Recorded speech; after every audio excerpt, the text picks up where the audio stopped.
ಹಸ್ತಿನಾವತಿಯು ಪಾಂಡವರು ಮತ್ತು ಕೌರವರ ಆಟ ಪಾಠಗಳಿಂದ ಕಳೆಗಟ್ಟಿತ್ತು. ಭೀಷ್ಮಾಚಾರ್ಯರು ಅತ್ಯಂತ ಆನಂದಗೊಂಡಿದ್ದರು. ಆದರೆ ಪಾಂಡವರ ಕುರಿತಾಗಿ ದುರ್ಯೋಧನನಲ್ಲಿ ಯಾವುದೋ ಒಂದು ಬಗೆಯ ಪೈಪೋಟಿಯ ಮನೋಭಾವನೆ ತಾನೇ ತಾನಾಗಿ ಅರಳತೊಡಗಿತ್ತು.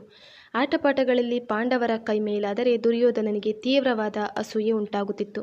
ರೊಚ್ಚಿಗೇಳುತ್ತಿದ್ದನು. ಅಸೂಯೆ ಮಾತ್ಸರ್ಯಗಳು ನಿಧಾನವಾಗಿ ಸೇಡಿನ ಭಾವನೆಯನ್ನು ಹೊಂದಿದವು. ಭೀಮಸೇನನ ಪರಾಕ್ರಮ ಮತ್ತು ಶಕ್ತಿಯನ್ನು ಸಹಿಸಿಕೊಳ್ಳುವುದು ಕೌರವನಿಗೆ ಅತ್ಯಂತ ಕಷ್ಟದಾಯಕವಾಯಿತು. ಒಂದು ದಿನ ನಯವಾದ ಮಾತಿನೊಂದಿಗೆ ಭೀಮಸೇನನನ್ನು ಉದ್ಯಾನವನಕ್ಕೆ ಕರೆದೊಯ್ದು ಅಲ್ಲಿ ಗುಟ್ಟಾಗಿ ಮೃಷ್ಟಾನ್ನ ಭೋಜನದಲ್ಲಿ ವಿಷವನ್ನು ಬೆರೆಸಿ ಭೀಮನು ಊಟ ಮಾಡುವಂತೆ ಮಾಡಿದನು. ವಿಷ ಬೆರೆಸಿದ ಊಟವನ್ನು ಉಂಡ ಭೀಮನು ಎಚ್ಚರ ತಪ್ಪಿ ನೆಲಕ್ಕುರುಳಿದಾಗ ಅವನನ್ನು ಬಳ್ಳಿಯಿಂದ ಸುತ್ತಿ ನದಿಗೆಸೆದನು. ದುರ್ಯೋಧನನು ಅರಮನೆಗೆ ಹಿಂದಿರುಗಿದನು.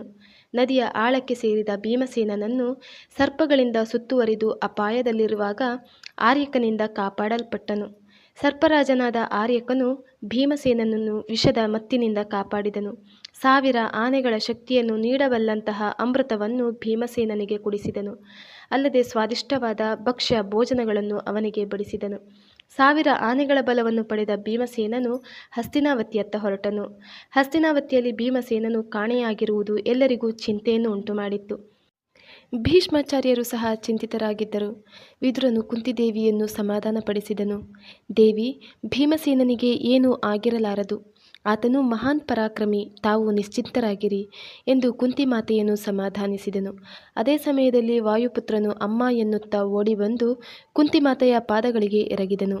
ಮಾತೃ ಹೃದಯ ತುಂಬಿಹೋಯಿತು. ಮಗನನ್ನು ಬಾಚಿ ತಬ್ಬಿ ಹಿಡಿದುಕೊಂಡು ಗಳಗಳನೆ ಕಣ್ಣೀರು ಹರಿಸಿದಳು. ಕುಂತಿದೇವಿಗೆ ಕೌರವನು ಭೀಮನನ್ನು ಹತ್ಯೆ ಮಾಡಲು ಪ್ರಯತ್ನಿಸುತ್ತಿರುವ ವಿಷಯ ತಿಳಿದಿದ್ದರೂ ಪ್ರಕಟವಾಗಿ ಹೇಳಲು ಸಾಧ್ಯವಾಗದೆ ಕಷ್ಟಪಟ್ಟಳು. ಧರ್ಮರಾಜನು ತಾಯಿಯನ್ನು ತನಗೆ ತೋಚಿದ ರೀತಿಯಲ್ಲಿ ಸಮಾಧಾನಪಡಿಸಲು ಪ್ರಯತ್ನಿಸಿದನು.